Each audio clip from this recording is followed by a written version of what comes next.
Hello, നമ്മുടെ പുതിയ വീഡിയോയിലേക്ക് എല്ലാവർക്കും സ്വാഗതം. ഇന്നത്തെ വീഡിയോ ഒരു സ്പെഷ്യൽ വീഡിയോ കേട്ടോ. എൻ്റെ കുറച്ച് അനുഭവങ്ങളും കാര്യങ്ങളും നിങ്ങളായിട്ട് ഷെയർ ചെയ്യാമെന്ന് വിചാരിച്ചു. എല്ലാവരുടെയും ധാരണ ഡിവോഴ്സ് ആയി കഴിഞ്ഞാൽ അല്ലെങ്കിൽ ഒറ്റയ്ക്ക് ജീവിക്കണം, അത് അവരുടെ എന്താ പറയുക ഒരു ഫ്രീഡത്തിന് വേണ്ടിയാണ്, അല്ലെങ്കിൽ ഒന്നിനെ പേടിക്കാണ്ട് ജീവിക്കാം, ഒരു സന്തോഷത്തിന് വേണ്ടി അവർ അവരുടെ ലൈഫ് എൻജോയ് ചെയ്യാൻ വേണ്ടിയാണെന്ന് വിചാരിക്കും. പക്ഷെ സത്യം പറഞ്ഞാൽ അതല്ല കേട്ടോ. അപ്പം ഞാൻ അതിനെക്കുറിച്ചുള്ള കുറച്ച് അനുഭവങ്ങൾ, നാട്ടുകാരിൽ നിന്ന് നേരിട്ടിട്ടുള്ള കുറച്ച് കുത്തുവാക്കുകൾ, ഞാൻ അറിയാതെ മറ്റുള്ളവർ പറഞ്ഞു കേട്ടിട്ടുള്ള കുറച്ച് കഥകൾ, ഇതൊക്കെ നിങ്ങളായിട്ട് ഷെയർ ചെയ്യാമെന്ന് വിചാരിച്ചു കേട്ടോ. കുറേ പേര് എന്നോട് ചോദിച്ചിട്ടുണ്ട്, നീ എങ്ങനെ ഡിവോഴ്സായി 2 പിള്ളേരെയും കൊണ്ട് ഒരു സമൂഹത്തിന് മുമ്പിൽ വന്ന് നിൽക്കുമ്പോൾ നിനക്ക് ഒരു തരത്തിലുള്ള അപമാനങ്ങളും അല്ലെങ്കിൽ വാക്കുകൾ കുത്തുവാക്കുകളൊന്നും നേരിട്ടിട്ടില്ല എന്ന് പറയുന്നത് ഞങ്ങൾ വിശ്വസിക്കില്ല എന്ന് പറയും. സത്യം പറഞ്ഞു കഴിഞ്ഞാൽ ആദ്യ കാലഘട്ടത്തിൽ എനിക്ക് ഇങ്ങനത്തെ ഒരു സംഭവങ്ങളൊന്നും ഉണ്ടായിട്ടില്ല. ആ ഒരു ഫസ്റ്റ് ടൈമിലൊന്നും ഞാൻ ഇങ്ങനത്തെ ഒരു കാര്യങ്ങളൊന്നും കേട്ടിട്ടില്ല, ഒന്നും അറിഞ്ഞിട്ടില്ല കേട്ടോ. പിന്നെ പിന്നെ പിന്നെ ഞാൻ കേട്ടു തുടങ്ങി. ഞാൻ പഠിക്കാൻ പോയ ടൈമിൽ ഒരു സ്ത്രീ വീട്ടിൽ തന്നെ ചടഞ്ഞു കുത്തിരിക്കുക, കുഞ്ഞുങ്ങളെ നോക്കുക, പാലൂട്ടുക, ഇവളുടെ ജീവിതം ഇവിടെ കൊണ്ട് തീർന്നു, ഇവളുടെ ഡിവോഴ്സായി നിൽക്കുന്നതാണ്, ആങ്ങളെ അപ്പം ഇനി കഷ്ടപ്പെട്ട് അവളെ നോക്കേണ്ട വരും എന്ന് നമ്മളെ മുദ്ര കുത്തി നമ്മളൊന്നുമില്ല എന്ന് പറഞ്ഞ് നമ്മളങ്ങനെ ആക്കാൻ ശ്രമിക്കുന്ന ആൾക്കാരുടെ ഒരു അടിയാണല്ലോ നമ്മൾ നമ്മുടെ വീട്ടിൽ നിന്ന് തന്നെ നമുക്ക് സപ്പോർട്ട് തന്ന് നീ പഠിക്കാൻ പൊക്കോ, കുഞ്ഞുങ്ങളെ ഞങ്ങൾ നോക്കിക്കോളാം എന്ന് പറഞ്ഞ് നമ്മൾക്ക് സപ്പോർട്ട് തരുന്ന ഒരു പാരൻസ് ഉള്ള ആർക്കും ഇഷ്ടപ്പെടില്ല. ഇഷ്ടമാണെന്ന് പറയുന്ന ആൾക്കാർ തന്നെ അതും അകത്ത് കയറിയിട്ട് അതിൻ്റെ ആവശ്യം ഉണ്ടായിരുന്നോ എന്ന് ചോദിക്കുന്ന ആൾക്കാരായിരിക്കും ഭൂരിഭാഗം ആൾക്കാരും. അപ്പോൾ അങ്ങനെ നമ്മൾ ബോൾഡായിട്ടൊരു തീരുമാനം എടുത്ത് മുന്നോട്ട് പോകുമ്പോഴായിരിക്കുമല്ലോ ആൾക്കാർക്ക് ഈ മുറുമുറുപ്പും കല്ലുകടിയൊക്കെ ഉണ്ടാവുക. അപ്പോൾ അങ്ങനെ ഒരു അനുഭവമായിട്ട് എനിക്ക് നിങ്ങളായിട്ട് ഷെയർ ചെയ്യാനുള്ളത്. ഞാൻ ഫസ്റ്റ് ഡിവോഴ്സൊക്കെ സെപ്പറേറ്റഡ് ആയി നിൽക്കുന്ന ടൈമിലൊക്കെ കുറേ പേര് ഇങ്ങനെ ചോദിക്കായിരുന്നു, എൻ്റെ മുഖത്തൊക്കെ ചോദിക്കായിരുന്നു കേട്ടോ. എന്തിനാണ് ഇപ്പം അതിൻ്റെ ആവശ്യം, 2 മക്കളായില്ലേ, നിനക്ക് അതിൻ്റെ വല്ല ആവശ്യമുണ്ടോ, അങ്ങനെയാണ് അഡ്ജസ്റ്റ് ചെയ്ത് പൊക്കൂടെ, അതാണ് മറ്റേതാണ് മറിച്ചതാണെന്നൊക്കെ ചോദിക്കാറുണ്ട് കേട്ടോ. എൻ്റെ അടുത്ത് എന്ത് ചോദിച്ചാലും എനിക്കത് അത്ര പ്രശ്നം തോന്നാറില്ല. പക്ഷെ മക്കളുടെ മുമ്പിൽ വെച്ച് ചോദിക്കുമ്പോൾ എനിക്ക് ആദ്യമൊക്കെ അത് ഭയങ്കര പ്രശ്നമായിരുന്നു. പിന്നെ പിന്നെ കുഞ്ഞിതിനൊന്നും അറിയില്ല. മൂത്തതാണെങ്കിൽ എന്നോട് പറയും, മമ്മി അതൊന്നും നോക്കണ്ട. അതായത് അവൻ്റെ പ്രായത്തിൽ കവിഞ്ഞ പക്വതയുള്ള കുട്ടിയാണ്. അവൻ എന്നോട് പറയുന്നത്, മമ്മി അതൊന്നും ചിന്തിക്കേണ്ട, മമ്മി അതൊന്നിനെ കുറിച്ച് ആലോചിക്കേണ്ട, പിന്നെ മമ്മിക്ക് ഞാനില്ലേ, പിന്നെ എന്തിനാണ് മമ്മി അതോർത്ത് വിഷമിക്കുന്നത് എന്ന് പറഞ്ഞ് എനിക്ക് സപ്പോർട്ട് തരാൻ എൻ്റെ അത്രയും ചെറിയ കുഞ്ഞെൻ്റെ കൂടെ ഉള്ളപ്പോൾ ഞാൻ ആലോചിക്കും, ഞാൻ എന്തിനാണ് വിഷമിക്കുന്നത്. പിന്നെ എല്ലാവരും ചോദിക്കാറുണ്ട്, സിംഗിൾ പാരൻ്റ് ആണെന്ന് എന്തിനാണ് ഇടയ്ക്കിടയ്ക്ക് വിളിച്ചു പറയുന്നത്. ഞാനൊരു സിംഗിൾ പാരൻ്റ് ആയതുകൊണ്ട് തന്നെയാണ് വിളിച്ച് പറയുന്നത്. അവൻ്റെ എല്ലാ കാര്യങ്ങളും മുന്നിട്ട് ഇറങ്ങി ഞാൻ ഒറ്റയ്ക്കാണ് ചെയ്യുന്നത്, എന്നെ സപ്പോർട്ട് ചെയ്യാൻ വേറൊരാളില്ല. അവരുടെ അച്ഛൻ അവർക്ക് ചിലവിന് കൊടുത്തിട്ടല്ല അവർ ജീവിക്കുന്നത്. അപ്പോൾ എനിക്ക് ധൈര്യത്തോടുകൂടി ഞാനൊരു സിംഗിൾ പാരൻ്റ് ആണെന്നും അവൻ്റെ കാര്യങ്ങൾ ഒറ്റയ്ക്ക് ചെയ്യുന്നതാണെന്നും എനിക്ക് ധൈര്യത്തോടെ പറയാൻ പറ്റും. അപ്പോൾ ഞാൻ ഇതൊന്നല്ല പറയാൻ വന്നത്, എൻ്റെ കുറച്ച് അനുഭവങ്ങളാട്ടോ. കുറച്ചൊന്നും പറയാൻ പറ്റില്ല, ഒരു 2 അനുഭവങ്ങളാണ് എന്നെ വളരെ വിഷമിപ്പിച്ചിട്ടുള്ളതും വളരെ ചിന്തിപ്പിച്ചിട്ടുള്ളതായ 2 കാര്യങ്ങൾ നിങ്ങളുടെ മുമ്പിൽ ഷെയർ ചെയ്യാമെന്ന് വിചാരിച്ചു. നമ്മുടെ വീട്ടിൽ ഞാൻ പഠിക്കാൻ പോയി തുടങ്ങിയ ടൈമിൽ ഇവിടെ കുഞ്ഞുങ്ങൾ 3 പേരുണ്ടല്ലോ. അപ്പോൾ ചേട്ടൻ്റെ കൊച്ചുണ്ട്, ചേച്ചിയാണെങ്കിൽ സൗദിയിലായിരുന്നു, ചേട്ടൻ ഇവിടെ ജോലിക്ക് പോകണം, പിന്നെ ഞാൻ പഠിക്കാൻ പോകണം. അപ്പോൾ 3 പിള്ളേരും ഇവിടെ അമ്മ തന്നെ നോക്കേണ്ടി വരും. ഒരാൾ അംഗൻവാടിയിൽ വരുന്നുണ്ടെങ്കിലും ബാക്കി 2 പേരും 3 മാസത്തെ വ്യത്യാസമുള്ളൂ കുഞ്ഞുങ്ങൾ തമ്മിൽ. ചേട്ടൻ്റെ കൊച്ചും എൻ്റെ ഇളയതും തമ്മിൽ 3 മാസത്തെ വ്യത്യാസമുള്ളൂ. അപ്പോൾ 2 പേരും തമ്മിൽ അമ്മയ്ക്ക് ഒറ്റയ്ക്ക് എടുക്കണമൊക്കെ പറയും, ഒരാൾ എടുക്കും ഒരാൾക്ക് എടുക്കണം, അങ്ങനത്തെ പ്രശ്നങ്ങളൊക്കെ വരുന്നതുകൊണ്ട് തന്നെ നമ്മളെ സഹായത്തിന് വേണ്ടി ഒരാൾ ഇവിടെ നിർത്തിയിട്ടോ.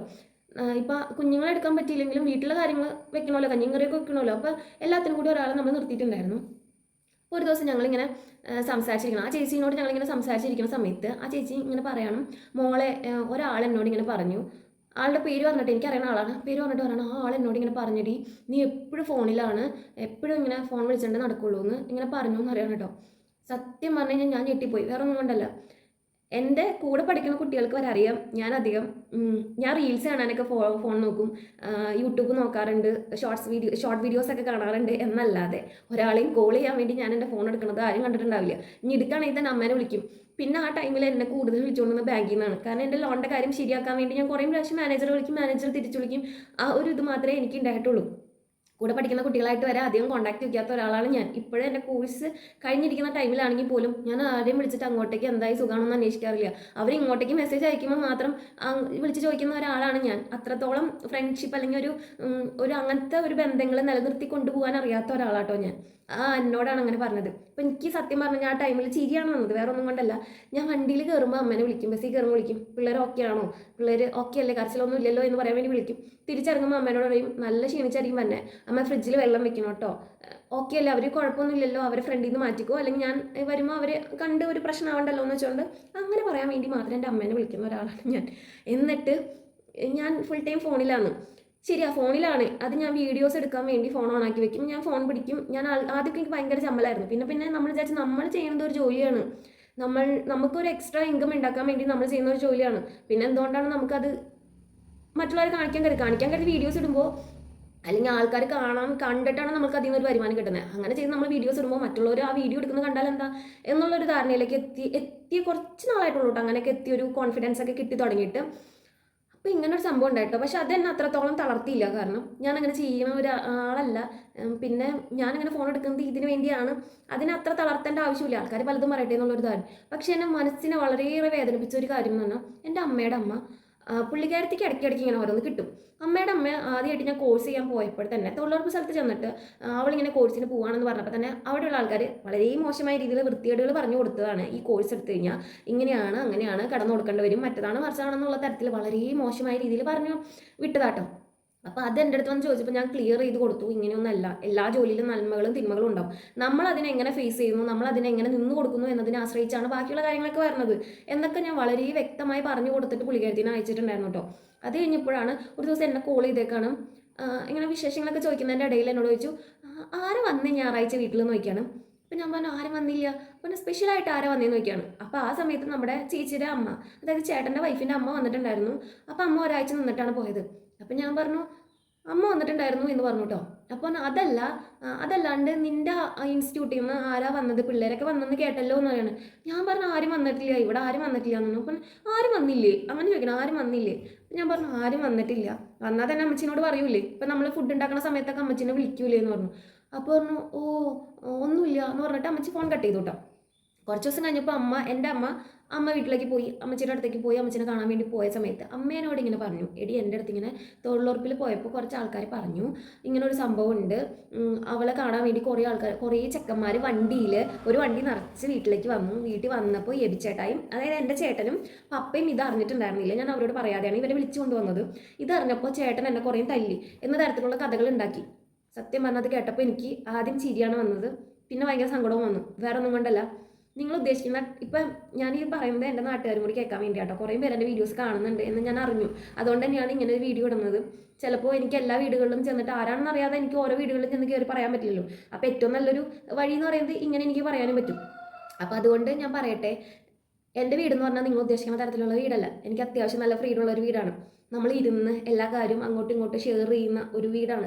അപ്പനായാലും ചേട്ടനായാലും എനിക്കൊരു ബുദ്ധിമുട്ട് വന്ന സമയത്ത് എന്നെ കൈ വിടാതെ ചേർത്ത് നിർത്തിയത് ഞങ്ങൾ അത്രത്തോളം സ്നേഹത്തിൽ പോകുന്ന ഒരു ഫാമിലി ആയതുകൊണ്ടായിരിക്കണമല്ലോ. അതല്ല അങ്ങോട്ടും ഇങ്ങോട്ടും കാണുമ്പോൾ ഭയങ്കര എന്താ പറയുക, ദേഷ്യം അല്ലെങ്കിൽ മിണ്ടില്ല, ഒരു കൂടപ്പറപ്പുകൾ തമ്മിലൊരു സ്നേഹമില്ലാത്തൊരു ഫാമിലി ആണെങ്കിൽ ഞാൻ ഡിവോഴ്സായിട്ട് അല്ലെങ്കിൽ ഞാൻ അങ്ങനെ ഒരു ബോൾഡായിട്ട് തീരുമാനം എടുക്കേണ്ട സമയത്ത് എൻ്റെ കൂടെ നിൽക്കില്ലല്ലോ അവർ. പോട്ടെ, എൻ്റെ ചേട്ടൻ എന്നെ സപ്പോർട്ട് ചെയ്താലും എൻ്റെ ചേച്ചി പറയാണ് നിങ്ങൾ അവളെ സഹായിക്കണ്ട, നിങ്ങൾ അവളുടെ കാര്യങ്ങളൊന്നും ചെയ്തു കൊടുക്കണ്ട എന്ന് പറഞ്ഞു കഴിഞ്ഞാൽ എൻ്റെ കാര്യങ്ങളൊന്നും നടക്കൂലല്ലോ, അല്ലെങ്കിൽ എന്നെ സപ്പോർട്ട് ചെയ്ത് നിർത്തൂലല്ലോ, എന്നെ ഇവിടെ നിർത്തൂലല്ലോ. അപ്പോൾ എൻ്റെ ഒരു ഫാമിലി എന്ന് പറയുന്നത് അത്ര സ്നേഹത്തോടെ പോകുന്ന ഫാമിലിയാണ്. ഇപ്പോൾ എൻ്റെ വീട്ടിൽ വന്ന് കയറിയ ഒരു പെണ്ണായാലും സത്യം അത് പറയാതിരിക്കാൻ പറ്റില്ലല്ലോ. നമ്മുടെ വീട്ടിൽ വന്ന് കയറുന്ന ഒരാളനുസരിച്ച് എല്ലാ കാര്യങ്ങളും മാറും. പക്ഷേ ഞങ്ങളിപ്പോഴും പഴയ പോലെ സ്നേഹത്തോടെ, അതിൽ കൂടുതലായിട്ട് സ്നേഹത്തോടെ പോകുന്നുണ്ടെങ്കിൽ എൻ്റെ വീട്ടിൽ വന്ന് കയറിയിട്ടുള്ള ആളുടെ ഗുണം കൊണ്ട് തന്നെയാണ്. ഒരാളെ മാറ്റിമറിക്കാനും ആൾ തമ്മിൽ പ്രശ്നം ഉണ്ടാക്കാനും ഒക്കെ ഈ ഒരൊറ്റ ആൾ വിചാരിച്ചാൽ നടക്കും. പക്ഷെ ഇപ്പോഴും ഞങ്ങൾ തമ്മിൽ സ്നേഹത്തോടെ ഒരു പ്രശ്നങ്ങളും ഇല്ലാതെ മുന്നോട്ട് പോകുന്നത് ചേച്ചി എന്നുള്ള ഒറ്റൊരാൾ. ചേച്ചി അവളെ സപ്പോർട്ട് ചെയ്യണ്ട, അവളുടെ പിള്ളേർക്കൊന്നും വാങ്ങി കൊടുക്കണ്ട, അവൾക്കൊന്നും കൊടുക്കണ്ട എന്ന് പറഞ്ഞാൽ ഇവിടെ ഒന്നും നടക്കൂല. ചേട്ടാക്ക് ചിലപ്പോൾ അത് ചെയ്യാൻ പോലും പറ്റിയെന്ന് വരില്ല. അപ്പോൾ എന്നെ അത്രത്തോളം സപ്പോർട്ട് ചെയ്യുന്ന ഒരു ചേച്ചിനെയും കൂടി ദൈവമായിട്ട് എൻ്റെ കുടുംബത്തിലേക്ക് അയച്ചു തന്നിട്ടുണ്ട്. അപ്പോൾ അത്ര സ്നേഹത്തോടെ പോകുന്ന ഒരു ഫാമിലിയാണ് ഞങ്ങളുടെ ഫാമിലി. ഇപ്പം എൻ്റെ കണ്ണെന്ന് പറയുന്നത് സത്യം പറഞ്ഞാൽ വേറെ ഒന്നും കൊണ്ടല്ല, നിങ്ങളുടെ ഓരോ വൃത്തിയായിട്ട വാക്കുകൾ കേട്ടിട്ട് തന്നെ കേട്ടോ. ഇത് കഴിഞ്ഞിട്ട് കുറച്ച് മാസങ്ങളായെങ്കിലും എനിക്കിപ്പോഴും ഇടയ്ക്കിടയ്ക്ക് ഞാനിങ്ങനെ ആലോചിച്ചിട്ട്, ഞാൻ കഴിഞ്ഞ ദിവസം കൂടി ചേച്ചിനോട് ഈ കാര്യം പറഞ്ഞു. ഞങ്ങളപ്പോൾ ചിരിച്ചെങ്കിലും എനിക്കിങ്ങനെ ഇടയ്ക്ക് വിഷമം കയറി വരും. നിങ്ങൾ എന്തുകൊണ്ടാണ് ഇത്തരത്തിലുള്ള കാര്യങ്ങൾ പറഞ്ഞുണ്ടാക്കണമെന്ന് എനിക്കറിയില്ല. അപ്പോൾ അവർ പറഞ്ഞത് ഇങ്ങനെ പറഞ്ഞു. അപ്പോൾ ഞാൻ അപ്പം തന്നെ വന്ന് അമ്മ അത് പറഞ്ഞപ്പോൾ തന്നെ പപ്പയും ചേട്ടനും ഇരിക്കുന്ന സമയത്ത് ഇതിനെക്കുറിച്ച് ഇങ്ങനെ പറഞ്ഞെങ്കിലും എനിക്കത് ഭയങ്കര വിഷമമായി. അപ്പം അമ്മയും പറഞ്ഞു, ചേട്ടനും അപ്പനൊക്കെ പറഞ്ഞ് വിഷമിക്കേണ്ടെന്ന് പറഞ്ഞെങ്കിലും എനിക്കിത് ഭയങ്കര വിഷമമായിട്ട്. വേറെ ഒന്നും കൊണ്ടല്ല, ഡിവോഴ്സിന് ശേഷം ഞാൻ ഭയങ്കര ബോൾഡായിട്ട് ഞാൻ സ്ട്രോങ് ആയിട്ട് തീരുമാനങ്ങൾ എടുക്കുന്ന ഒരു ശേഷിയിലേക്ക് ഞാൻ എത്തിയെങ്കിലും പല കാര്യങ്ങളും ഇപ്പോഴും ഞാൻ ഇങ്ങനെ തളർന്നു പോകുന്ന ഒരാളാണ്, വിഷമങ്ങൾ വരുന്ന ഒരാളാണ്. അറിയാമല്ലോ, നമുക്ക് പെട്ടെന്ന് എനിക്കിപ്പോൾ വിഷമങ്ങൾ വന്നെങ്കിൽ ഒട്ടും സഹിക്കാൻ പറ്റില്ല. ഒരാഴ്ചയോളം 2 ആഴ്ചയോളമൊക്കെ നീണ്ടു നിൽക്കുന്ന തരത്തിൽ എൻ്റെ സങ്കടങ്ങൾ ഇങ്ങനെ പോകട്ടോ. അപ്പോൾ നമ്മളുടെ ജീവിതത്തിൽ നടക്കാത്തൊരു കാര്യം നടന്നു എന്ന് പറയുമ്പോൾ സത്യം പറയാമല്ലോ, എനിക്കിനിപ്പോൾ നിങ്ങളോട് പറയാനുള്ളൊരു കാര്യമുള്ളൂ. ഞാൻ ഒരാളെ സ്നേഹിക്കുകയോ അല്ലെങ്കിൽ ഒരാളെ എൻ്റെ ജീവിതത്തിലേക്ക് കൊണ്ടുവരുകയോ ചെയ്യുന്നുണ്ടെങ്കിൽ എനിക്ക് അത്രത്തോളം ആ ഒരാളോട് ഇഷ്ടമുണ്ടായി, എന്താ പറയുക, എൻ്റെ മക്കളെയും കൂടി നോക്കും എന്ന് എനിക്കൊരു ഉറപ്പ് കിട്ടിക്കഴിയുമ്പോൾ ധൈര്യമായിട്ട് ഞാനത് സമൂഹത്തിന് മുമ്പിൽ ആ ആളെ ഞാൻ ചൂണ്ടിക്കാണിക്കും. അല്ലാതെ ഇതൊക്കെ ഞാനിങ്ങനെ ഹൈഡ് ചെയ്ത് വയ്ക്കൊന്നുമില്ല. അതാണ് എൻ്റെ ഇപ്പം അങ്ങനത്തെ ഒരു ബന്ധങ്ങളും ഇല്ല, അത്തരത്തിലുള്ള ഒരു കാര്യങ്ങളെക്കുറിച്ച് ചിന്തയില്ല കേട്ടോ, സത്യസന്ധമായിട്ട് പറയാം. പിന്നെ ഒരു കാര്യം, ഇത്തരത്തിൽ കഥ ഉണ്ടാക്കുന്ന ആൾക്കാർ കേൾക്കാൻ വേണ്ടി തന്നെയാണ് കേട്ടോ. ഞാൻ എടപ്പള്ളി പോയി പഠിക്കുന്ന സമയത്ത് അവിടെ ഞാനായിരുന്നു ഏറ്റവും മൂത്തത്.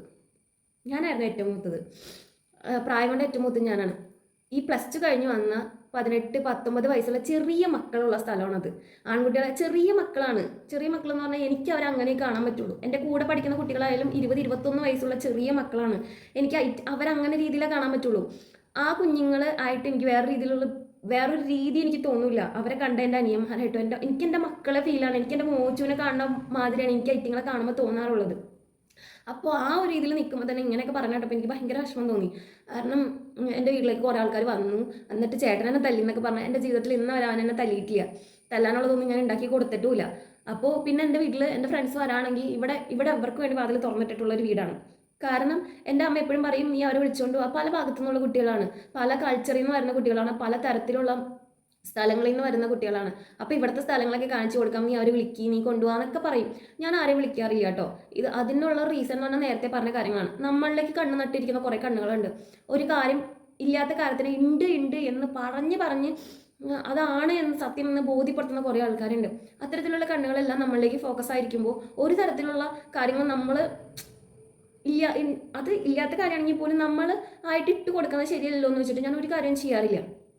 സത്യം പറഞ്ഞു കഴിഞ്ഞാൽ ഡിവോഴ്സിന് ശേഷം എനിക്ക് പേടികൾ കൂടിയിട്ടുണ്ട്. എൻ്റെ ഒരു അനുഭവത്തിൽ പറയണം, ഫോൺ എടുക്കുമ്പോൾ കൈ തട്ടി അറിയാതെ ഒരു കോള് പോയാൽ തന്നെ എനിക്ക് പേടിയാണ്. കാരണം നമ്മൾ ഒറ്റയ്ക്ക് ജീവിക്കുന്ന ഒരാളാണ്, നമ്മളെ അങ്ങനെ ആക്കി തീർക്കും. നീ ഇങ്ങനത്തെ ഒരു സ്ത്രീയാണ് എന്ന് പറഞ്ഞ് ആക്കി തീർക്കും. എനിക്ക് അത്തരത്തിലുള്ള പേരുകളോ അല്ലെങ്കിൽ അത്തരത്തിലുള്ള കാര്യങ്ങളൊന്നും ചാർത്തി കിട്ടാൻ ഇഷ്ടപ്പെടാത്ത ഒരാളാണ് ഞാൻ. ഭയങ്കര ബോൾഡായിട്ട് സംസാരിക്കുന്നതുകൊണ്ടും എന്ത് കാര്യം മുഖത്തടിച്ചോണം സംസാരിക്കുന്നതുകൊണ്ടും ചെറുപ്പത്തിലെ തൊട്ട് ഞാനൊരു അഹങ്കാരിയാണ്. എന്താ പറയുക, ഭയങ്കര ജാടിയുള്ള കുട്ടിയാണ്. അവൾക്ക് ഒരു അങ്ങനെയൊക്കെ പറഞ്ഞ് ചാർത്തി തന്നിട്ടുള്ള കുറേ പേരുകൾ എൻ്റെ തലയിലുണ്ട്. അതൊന്നും എനിക്കൊരു വിഷയമുള്ള കാര്യമല്ല. അത്രത്തോളം തൻ്റെ ഇടത്തോടുകൂടി നിന്ന് എൻ്റെ സ്റ്റാൻഡിൽ നിന്ന് ഞാനൊരു കാര്യം എൻ്റെ അപ്പനോടായാലും ചേട്ടനോടായാലും ഇന്ന് വരെ ഈ നിമിഷം വരെ ഞാനിപ്പോൾ അവരുടെ ചിലവിലാണോ നിൽക്കുന്നതെങ്കിൽ കൂടി ഞാൻ അവരോട് എനിക്കിഷ്ടമില്ലാത്ത കാര്യങ്ങൾ ഇഷ്ടമില്ല എന്ന് തന്നെ പറയും. ഞാൻ അതിൻ്റെ വിഷമത്തിൽ കടിച്ചു തൂങ്ങി നിൽക്കുകയൊന്നും ചെയ്യില്ല. എനിക്ക് ഇവിടെ നിന്ന് ഇറങ്ങിപ്പോണ്ട വരുന്നു അതിനെപ്പറ്റിയൊന്നും ഞാൻ ചിന്തിക്കാറില്ല. എൻ്റെ സ്വഭാവം അവർക്കറിയാം. എനിക്കിഷ്ടമില്ലെങ്കിൽ എനിക്ക് ഇഷ്ടപ്പെട്ടിട്ടില്ല എന്ന് തന്നെ ഉറക്കെ വിളിച്ച് പറയാൻ ധൈര്യമുള്ള അത്രത്തോളം ധൈര്യത്തിൽ വളർത്തിയിട്ടുള്ള ഒരു കുട്ടിയാട്ടോ ഞാൻ. എൻ്റെ പാരൻസ് അങ്ങനെ തന്നെയാണ് വളർത്തിയിട്ടുള്ളത്. എന്നിട്ട് കൂടി എനിക്ക് ഭയങ്കര ഭയങ്ങളാണ് ഇപ്പോൾ. നാട്ടുകാരെ ഭയം. നമ്മളൊരു കാര്യം ചെയ്തു കഴിഞ്ഞ് കഴിഞ്ഞാൽ അവർ കാണുന്നത് വേറെ കണ്ണിലൂടെ ആയിരിക്കും. ഞാൻ വ്ലോഗ് അല്ലെങ്കിൽ യൂട്യൂബ് ചാനൽ സ്റ്റാർട്ട് ചെയ്തപ്പോൾ തന്നെ അതിനെ വൃത്തിയായിട്ട രീതിയിലൂടെ കാണുകയും ഞാൻ വീഡിയോ എടുക്കുന്നത് വേറെ രീതിയിലാണ്. നിങ്ങൾക്കറിയാം, ഞാൻ ഇതിലിടുന്ന പോസ്റ്റ് ചെയ്യുന്ന വീഡിയോസോ ഫോട്ടോസോ അല്ലെങ്കിൽ ഞാൻ എടുക്കുന്ന വീഡിയോസ് എത്രത്തോളം ഞാൻ മക്കളെ ഒതുക്കി വെച്ചിട്ടായിരിക്കും എടുക്കുന്നത്. ഒരാളുടെ പ്രൈവസിയിലേക്ക് പോലും ഇടിച്ചു കയറാത്ത ഒരാളാണ്. എനിക്ക് വേണമെങ്കിൽ ദിവസവും ഞാൻ ഇൻസ്റ്റിറ്റ്യൂട്ടിൽ പോകുന്ന സമയത്ത് വീഡിയോസ് എടുക്കായിരുന്നു. ഞാൻ അവിടെയുള്ള ആൾക്കാരെ പോലും അധികം കാണിക്കാത്ത ഒരാളാണ്. കാരണം എനിക്ക് അവിടുത്തെ അവർക്ക് അവരുടെ പ്രൈവസിയിലേക്ക് ഇടിച്ചു കയറി അവരെ കാണിക്കേണ്ട ആവശ്യമില്ല എന്ന് ചിന്തിക്കുന്ന ഒരാളാണ് ഞാൻ. എനിക്ക് ആവശ്യമുള്ള കാര്യങ്ങൾ മാത്രം എടുത്തിട്ട് വീഡിയോ ക്ലോസ് ചെയ്യുന്ന ഒരാളാണ്. അപ്പോൾ അങ്ങനെ ഒരാൾക്ക് ഇത്തരത്തിലുള്ള അപമാനങ്ങൾ അല്ലെങ്കിൽ ഇത്തരത്തിലുള്ള അപവാദങ്ങൾ കേൾക്കേണ്ടി വരുമ്പോഴാണ് എനിക്ക് സങ്കടം. അപ്പോൾ ഞാൻ എൻ്റെ പേടി എന്ന് പറയുന്നത് വേറെ ഒന്നല്ല. നമ്മളിപ്പോൾ ഒരു മെസ്സേജോ അല്ലെങ്കിൽ ഇപ്പോൾ പിള്ളേർ ഫോൺ എടുക്കുന്ന സമയത്ത് ഞാനൊക്കെ ലോക്ക് ചെയ്തിട്ടേക്കാണ്. സത്യം പറയാം, ഒക്കെ ലോക്ക് ചെയ്ത്. ആദ്യം എൻ്റെ ഫോൺ ഒട്ടും ലോക്കല്ലായിരുന്നു, ഇപ്പോൾ ലോക്ക് ചെയ്തിട്ടേക്കാണ്. അവർ എന്തെങ്കിലും ഒക്കെ ഞെക്കി വാട്സാപ്പൊക്കെ ഓണാക്കും, അതിലാക്കിയുള്ള ഒരു മെസ്സേജ് പോയാൽ മതി. നമുക്ക് പിന്നെ എനിക്ക് പേടിയാണ്, അവരെടുക്കുമ്പോഴേക്കും ഞാൻ ഫോൺ വാങ്ങിച്ചു വയ്ക്കും, ലോക്കൊക്കെ ആക്കിയിട്ടേക്കാണ്. അത്രത്തോളം നമ്മൾ സൂക്ഷിച്ചും കണ്ടോണം നടക്കുന്നത് ഈ സമൂഹത്തിൽ. കാരണം നമ്മളെ പറ്റി നമ്മൾ എന്ത് ചെയ്യുന്നു, ഒറ്റയ്ക്കല്ല ജീവിക്കുന്നത്, നമ്മൾ എന്ത് ചെയ്യുന്നു എന്ന് വിചാരിച്ച് നോക്കിയിരിക്കുന്ന കുറേ കണ്ണുകൾ നമുക്ക് ചുറ്റുമുണ്ട്. നമ്മൾ അത്രത്തോളം അപമാനിക്കുന്ന, നമ്മൾ അത്രത്തോളം നശിച്ച് കാണണം എന്ന് ആഗ്രഹിക്കുന്ന ആൾക്കാരാണ് ഈ ലോകത്ത് ഏറ്റവും കൂടുതലുള്ളതെന്ന് ഞാൻ വേണമെങ്കിൽ പറയൂ കേട്ടോ. അങ്ങനെയുള്ള ഒരാൾക്കാരാണ് ഞാൻ. എൻ്റെ കാര്യം നോക്കി വീട്ടിലിരുന്നെങ്കിൽ ഒരു പക്ഷേ എനിക്ക് ഇത്തരത്തിലുള്ള അപമാനങ്ങളോ ഒന്നും സഹിക്കേണ്ടി വരില്ലായിരുന്നു. ഞാനിങ്ങനെ പുറത്തേക്ക് ഇറങ്ങി ഞാൻ വീഡിയോസ് ചെയ്യാൻ തുടങ്ങി, അല്ലെങ്കിൽ ഞാൻ പഠിക്കാൻ പോയി തുടങ്ങി എന്നുള്ളൊരു കാര്യം എനിക്ക് എൻ്റെതായ രീതിയിൽ വരുമാനം കിട്ടി തുടങ്ങും എന്നറിയുമ്പോൾ അതിൽ അസൂയപ്പെടുന്ന ആൾക്കാരായിരിക്കാം ഒരു പക്ഷേ ഇങ്ങനെയൊക്കെ പറഞ്ഞുണ്ടാക്കുന്നത്. എനിക്കതിൽ വിഷമമൊന്നുമില്ല. ഇപ്പോൾ ഇത് കേൾക്കുന്ന ആരെങ്കിലും ഉണ്ടെങ്കിൽ ഇത് നിങ്ങളാണ് പറഞ്ഞുണ്ടാക്കിയെങ്കിൽ എനിക്ക് നിങ്ങളോട് പറയാനുള്ളത് ഒറ്റ കാര്യമുള്ളൂ. എൻ്റെ വീട്ടിൽ എനിക്ക് നല്ല സ്വാതന്ത്ര്യമുണ്ട്. എൻ്റെ ഫ്രണ്ട്സോ മറ്റാരും വേണമെങ്കിലും ഇവിടെ വരുമ്പോഴും എനിക്കിത് എൻ്റെ വീട്ടിൽ പറഞ്ഞ് എനിക്ക് അവരെ കൊണ്ടുവരാം. ഞാനൊരു ഫ്രണ്ട്സിനെ എൻ്റെ വീട്ടിൽ കയറ്റാത്ത ഒരാളാണ്. ഇതിനു മുമ്പ് പഠിച്ച സ്ഥലങ്ങളിൽ ആയിട്ടുള്ളവർ പോലും വീടിൻ്റെ അടുത്തുള്ളവർ ഇടയ്ക്ക് വണ്ടി നിർത്തി കയറുന്നതല്ലാതെ ഞാനായിട്ട് വിളിച്ചിട്ട് വായോ എൻ്റെ വീട്ടിൽ വായോ ഫുഡ് തരാം എന്നൊന്നും വിളിച്ചിട്ട് ഞാൻ ഒരു മനുഷ്യനെയും കയറ്റിയിട്ടില്ല. ഞാൻ ഒരു സൗഹൃദ ബന്ധം പോലും അധികകാലം നിലനിർത്തി കൊണ്ടുപോകാത്ത, എനിക്ക് അറിയാത്ത ഒരാളാണ്. അവരായിട്ട് മുൻകൈ എടുത്ത് നിലനിർത്തി കൊണ്ടുപോകുന്ന സൗഹൃദങ്ങൾ മാത്രമേ എനിക്കുള്ളൂ. അപ്പോൾ അത്തരത്തിലുള്ള ഒരാളെ ഈ തരത്തിൽ ഓരോ കാര്യങ്ങൾ പറഞ്ഞ് വിഷമിപ്പിക്കരുത്. ഇതിനു മുമ്പ് പറയണമെന്ന് വിചാരിച്ചതാണ്, പക്ഷെ എനിക്ക് പറയാൻ പറ്റിയിട്ടില്ല. ഇപ്പോൾ നമ്മൾ ഒറ്റയ്ക്ക് ജീവിക്കുക അല്ലെങ്കിൽ ഡിവോഴ്സ് എന്ന് പറയുന്നത് അതിന് തക്കതായ ഓരോ കാരണങ്ങളുണ്ടാവും. അല്ലാതെ ഒരു മനുഷ്യനും ഒറ്റയ്ക്ക് ജീവിക്കാം എന്നൊരു തീരുമാനത്തിലേക്ക് എത്തൂല. അങ്ങനെ ഒരു തീരുമാനം എടുത്ത് നമ്മൾ ഒരു സ്ഥലത്തേക്ക് അല്ലെങ്കിൽ ഒരു സമൂഹത്തിലേക്ക് ഇറങ്ങുമ്പോൾ നമുക്ക് ആ സമൂഹത്തിൻ്റെയും കൂടി സപ്പോർട്ട് വേണം. അതല്ലാതെ ആ സമൂഹം അവളെ കരിവാരി തേച്ച് അല്ലെങ്കിൽ ആ ഒരു ആൺകുട്ടീനെ അല്ലെങ്കിൽ ഒരു പെൺകുട്ടീനെ ജീവിക്കാൻ അനുവദിക്കാത്ത രീതിയിലേക്ക് അവരെക്കുറിച്ച് ഓരോ കാര്യങ്ങൾ പറഞ്ഞുണ്ടാക്കുമ്പോൾ ആ മനുഷ്യന് ഈ സമൂഹത്തിൽ ജീവിക്കാൻ ഉള്ള അവസരം നഷ്ടപ്പെടുത്താണ്. കാരണം സത്യം പറയാമല്ലോ, നമുക്ക് ആത്മഹത്യ ചെയ്യണം എന്ന് വരെ തോന്നിപ്പോകുന്ന ചില സാഹചര്യങ്ങളുണ്ടാവും. ഓരോ മനുഷ്യൻ്റെ കുത്തുവാക്കുകൾ കേൾക്കുമ്പോൾ നമ്മളുടെ ജീവിതം ഇത്രത്തോളം ഉള്ളൂ, നമ്മൾ എന്തിനു ജീവിക്കണം തോന്നിപ്പോയിട്ടുള്ള ഒരുപാട് സാഹചര്യങ്ങളുണ്ട്. അപ്പോൾ നിങ്ങൾ ഇത്തരത്തിലുള്ള കഥകളോ മറ്റു കാര്യങ്ങളോ മെനഞ്ഞുണ്ടാക്കാതിരിക്കുക. ഇതുപോലെ സെയിം അവസ്ഥയിലൂടെ കടന്നു പോകുന്ന കുറേ ആൾക്കാരുണ്ടാവും. ഞാൻ ഇതിനെ വിശദീകരിച്ച് പറയാത്തത്, അല്ലെങ്കിൽ ഇതിൽ കൂടുതൽ കാര്യങ്ങളൊന്നും ഞാൻ ക്ലിയർ ആയിട്ട് പറയാത്ത വേറെ ഒന്നും കൊണ്ടല്ല, എന്നെ ഫോക്കസ് ചെയ്ത് എൻ്റെ നാട്ടിൽ നടന്ന ഒരു കാര്യം ആയതുകൊണ്ടും. പിന്നെ എനിക്കിതിങ്ങനെ കൂടുതലായിട്ട് പറയാൻ എൻ്റെ അമ്മ പറഞ്ഞൊരു കാര്യമുണ്ട്. ഞാനിങ്ങനെ എൻ്റെ ഒരു സ്വഭാവം അനുസരിച്ച് ഇങ്ങനെ ഒരു കാര്യം കേൾക്കുമ്പോൾ അവിടെ ചെന്ന് എനിക്ക് ചോദിക്കണം. ഇതാരാണെന്ന് അറിഞ്ഞാൽ അവരുടെ വീട്ടിൽ കയറി ചോദിക്കാൻ എനിക്ക് ഒരു മടിയില്ലാത്ത ഒരാളാണ്. എനിക്ക് അത്രത്തോളം ധൈര്യമുള്ള ഒരാളാണ്. ഞാൻ കയറി ചോദിക്കും. കുറേയൊക്കെ കരഞ്ഞ് പിഴിഞ്ഞൊക്കെ ഇരിക്കുമെങ്കിലും എനിക്ക് എല്ലാ ഇമോഷൻസും പെട്ടെന്ന് വരും. കരച്ചിലായാലും സന്തോഷമായാലും എല്ലാം പെട്ടെന്ന് വരും. ദേഷ്യവും എല്ലാം പെട്ടെന്ന് വരും. അതിനനുസരിച്ച് ധൈര്യമുള്ള ഒരാളാണ് ഞാൻ. വീട്ടിൽ കയറി നിന്നിട്ട് എന്താടാ എന്ന് ചോദിക്കാൻ, അല്ലെങ്കിൽ എന്താടി എന്ന് ചോദിക്കാൻ നല്ല ധൈര്യമുള്ള ഒരാൾ തന്നെയാണ് ഞാൻ. പക്ഷെ ഞാനിപ്പോൾ ഉണ്ടല്ലോ കുറച്ചും കൂടി പ്രാർത്ഥനയിലേക്കൊക്കെ മുഴുകിയോണ്ട് തന്നെ ഞാൻ എല്ലാ കാര്യങ്ങളും ഇപ്പോൾ ദൈവത്തിന് വിട്ടു തുടങ്ങി. മനുഷ്യനെ കൊണ്ട് ചെയ്യാൻ പറ്റുന്ന കുറച്ച് കാര്യങ്ങളൊക്കെ ഉണ്ടാവുള്ളൂ. അതായത് മനുഷ്യനോട് എതിർക്കുമ്പോൾ നമുക്ക് കുറച്ച് കാര്യങ്ങൾ ചെയ്യാൻ പറ്റുള്ളൂ. പക്ഷെ നമ്മൾ ഇതെല്ലാം ദൈവത്തിൽ വിട്ടുകൊടുത്ത് പ്രാർത്ഥിക്കുമ്പോൾ ഉണ്ടല്ലോ, അവിടെ ദൈവം കുറച്ച് അതിന് കിട്ടാനുള്ള മറുപടി കുറച്ച് വൈകുമെങ്കിലും പക്ഷെ അതിന് കറക്റ്റായിട്ടുള്ള മറുപടി ആയിരിക്കും കർത്താവ് കൊടുക്കുക. ഞാൻ അങ്ങനെ വിശ്വസിക്കുന്ന ഒരാൾ. കറക്റ്റ് തിരിച്ചടി തന്നെയായിരിക്കും കർത്താവ് കൊടുക്കുക. അതുകൊണ്ട് തന്നെ ഇപ്പം എല്ലാ കാര്യങ്ങളും ദൈവത്തിൽ ഏൽപ്പിച്ചിട്ടാട്ടോ ഞാൻ നിൽക്കുന്നത്. എന്നെക്കൊണ്ട് പറ്റില്ല, ഞാനൊന്നും ചെയ്യില്ല എന്നല്ല. എന്നെക്കൊണ്ട് പറ്റുന്ന കാര്യങ്ങൾ ഞാനും പോയി പറയും, കാര്യങ്ങളൊക്കെ ചെയ്യും. എന്നാലും ഇത്തരത്തിലുള്ള കാര്യങ്ങളൊക്കെ ഞാൻ ദൈവത്തിൽ വിട്ടുകൊടുത്തിട്ട് ദൈവം തീരുമാനിക്കട്ടെ, ദൈവം കൊടുക്കട്ടെ എന്നുള്ള രീതിയിലാണ് പല കാര്യങ്ങളും എൻ്റെ കണ്ണിൽ ഞാൻ കണ്ടിട്ടുണ്ട്. നമ്മളെക്കുറിച്ച് അപവാദങ്ങൾ പറഞ്ഞു വരുത്തി അപമാനിക്കാൻ ശ്രമിച്ചിട്ടുള്ള ആൾക്കാർ, അയ്യോ അവർ പെർഫെക്റ്റ് ആയിട്ട് ജീവിക്കുന്നു എന്ന് നമ്മൾ ചിന്തിച്ച അതൊന്നല്ല ജീവിതം എന്ന് കണ്ടിട്ടുണ്ട് ഞാൻ ഒരുപാട് പേരുണ്ട്. ആത്മഹത്യ ചെയ്ത കേസുകൾ ഞാൻ കേട്ടിട്ടുണ്ട്. അപ്പോൾ മറ്റുള്ള ഈ തരത്തിലുള്ള ആൾക്കാരാണ് നമ്മളുടെ ജീവിതത്തിലേക്ക് നോക്കി നമ്മളെ കുറ്റം പറയുന്നത്. അവരുടെ ജീവിതം അത്രത്തോളം ശാശ്വതം അല്ലാത്തതുകൊണ്ടും അവർക്ക് ടെൻഷനും കാര്യങ്ങളും ഒക്കെ ഒരുപാട് ഉള്ളതുകൊണ്ടാണല്ലോ അവർ ആത്മഹത്യ ചെയ്യേണ്ട സാഹചര്യത്തിലേക്ക് എത്തിയത്. എന്നിട്ട് കൂടി മറ്റുള്ളവരുടെ ജീവിതത്തിലേക്ക് നോക്കി മറ്റുള്ളവരെ കുറ്റം പറയാൻ കിട്ടി അവരുടെ സമയങ്ങളെയൊക്കെ ഓർക്കുമ്പോൾ എനിക്ക് സത്യം പറഞ്ഞാൽ ചിരിയാട്ടോ ഒരാൾ. അപ്പോൾ അതുകൊണ്ട് തന്നെ ഞാൻ ഇത്തരത്തിലുള്ള കാര്യങ്ങൾ ഇപ്പോൾ ദൈവത്തിലേക്കാണ് വിട്ടു കൊടുക്കാറ്. എനിക്ക് ഭയങ്കര സങ്കടവും കാര്യങ്ങളൊക്കെ വരാറുണ്ട്. ഞാൻ ഇടയ്ക്കിടയ്ക്ക് ഇതിനെക്കുറിച്ച് ഓർക്കാറുണ്ട് കേട്ടോ. ഇതിപ്പോൾ ആര് പറഞ്ഞു, നിങ്ങൾ പറഞ്ഞുണ്ടാക്കിയത് നിങ്ങൾ മറന്നാലും ഞാൻ മറക്കൂല. എൻ്റെ ഹൃദയത്തിൻ്റെ ഒരു കോണിൽ ഇതിങ്ങനെ കിടന്ന് ഇടയ്ക്കിടയ്ക്ക് ഇങ്ങനെ തളച്ചുകൊണ്ടിരിക്കും. സത്യം പറഞ്ഞാൽ എനിക്കിങ്ങനെ കയ്യൊക്കെ ഇങ്ങനെ ഇതാക്കി വരും. ഒരടിയെങ്കിലും കൊടുക്കണം എന്നൊക്കെ തോന്നും കേട്ടോ. പക്ഷെ ഞാനതൊക്കെ ദൈവത്തിന് വിട്ടു കൊടുത്തേക്കാണ്. ദൈവമായിട്ട് ചെയ്യട്ടെ. അപ്പോൾ എനിക്കിത് കേൾക്കുന്ന ആൾക്കാരോട് പറയാനുള്ള വേറെ ഒന്നല്ല, നമ്മളെക്കുറിച്ച് കുറേ ആൾക്കാർ കുറേ അപവാദങ്ങളൊക്കെ പറഞ്ഞു വരുത്തും. നമ്മളെക്കുറിച്ചുള്ള നല്ലതൊന്നും ആരും പറയൂല, ചീത്ത മാത്രമേ പറയുള്ളൂ. നല്ലത് അവൾ അങ്ങനെ ചെയ്തു എന്ന് ഒരിക്കലും ഒരാൾ എടുത്ത് പറയാൻ പോകുന്നില്ല. അതൊക്കെ നമ്മൾ മരിച്ചതിന് ശേഷം മാത്രം ചിലപ്പോൾ 1-2 ആൾക്കാർ പറയുമോ നല്ല കുട്ടിയായിരുന്നു എന്ന് പറയുള്ളൂ. നമ്മൾ ജീവിച്ചിരിക്കുന്നിടത്തോളം കാലം ഒരിക്കലും നമ്മളെ പറ്റി നല്ലത് പറയൂല. നമ്മൾ നമ്മൾ ചെയ്യാത്ത കാര്യങ്ങൾ വരെ ചെയ്തു എന്ന് പറഞ്ഞ് നമ്മളെ നെഗറ്റീവ് ആക്കാൻ വേണ്ടി മാത്രമേ ഈ സമൂഹം നിൽക്കുള്ളൂ. അപ്പോൾ അത്തരത്തിലുള്ള നെഗറ്റീവുകളൊക്കെ ഒഴിവാക്കി എപ്പോഴും പോസിറ്റീവായിട്ട് ചിന്തിക്കുക. എന്നെപ്പോലെ എപ്പോഴും ചിരിച്ചിരിക്കുക. ഞാൻ ഇങ്ങനെ ഭയങ്കര പോസിറ്റീവായിട്ടുള്ള ഒരാളൊന്നുമല്ല. സങ്കടം വരുമ്പോൾ ഭയങ്കരമായിട്ട് കരഞ്ഞ് അപ്പം ആ പ്രശ്നം തീർക്കുന്ന ഒരാളാണ്. കരഞ്ഞ് തീർക്കുള്ളൂ. കരയാതെ ഇങ്ങനെ പിടിച്ചു വയ്ക്കുമ്പോൾ നമുക്ക് വൈരാഗ്യവും ദേഷ്യവും അല്ലെങ്കിൽ സങ്കടവും ഒക്കെ കൂടുള്ളൂ. അതങ്ങോട്ട് നമ്മളുടെ എല്ലാ ഇമോഷൻസും പെട്ടെന്ന് പുറത്തേക്ക് വരാണെങ്കിൽ അതിനെ ആ രീതിയിലേക്ക് വിടാൻ പറ്റും. മനുഷ്യന്മാരെ സ്നേഹിക്കാൻ പറ്റും. പിന്നെയും നമുക്ക് ആ ഒരു ബന്ധം നിലനിർത്തി കൊണ്ടുപോകാൻ പറ്റുമെന്ന് വിശ്വസിക്കുന്ന ഒരാളായതുകൊണ്ട് തന്നെ എൻ്റെ പെട്ടെന്ന് തന്നെ ഇമോഷൻസ് ഞാൻ പെട്ടെന്ന് തന്നെ എല്ലാ കാര്യങ്ങളും അങ്ങനെ ചെയ്താണ് തീർക്കാറ്. കരയുമ്പോൾ കരയാൻ തോന്നുമ്പോൾ കരയും, ചിരിക്കാൻ തോന്നുമ്പോൾ ചിരിക്കും, അങ്ങനെ എല്ലാം. അപ്പോൾ അതുകൊണ്ട് തന്നെ ഇപ്പം ഞാൻ കുറച്ച് സ്ട്രോങ് ആയിട്ടുണ്ട്. കുറച്ച് ദിവസങ്ങളായിട്ട് ഭയങ്കര വിഷമവും കാര്യങ്ങളൊക്കെ ആയിട്ട് നിൽക്കായിരുന്നു. ഇപ്പം ഞാൻ കുറച്ച് സ്ട്രോങ് ആയിട്ടുണ്ട്. അപ്പോൾ എന്തായാലും നമുക്ക് അടുത്ത ദിവസം വേറെ വീഡിയോ ആയിട്ട് കാണാം. അപ്പോൾ എല്ലാവർക്കും ടാറ്റാ.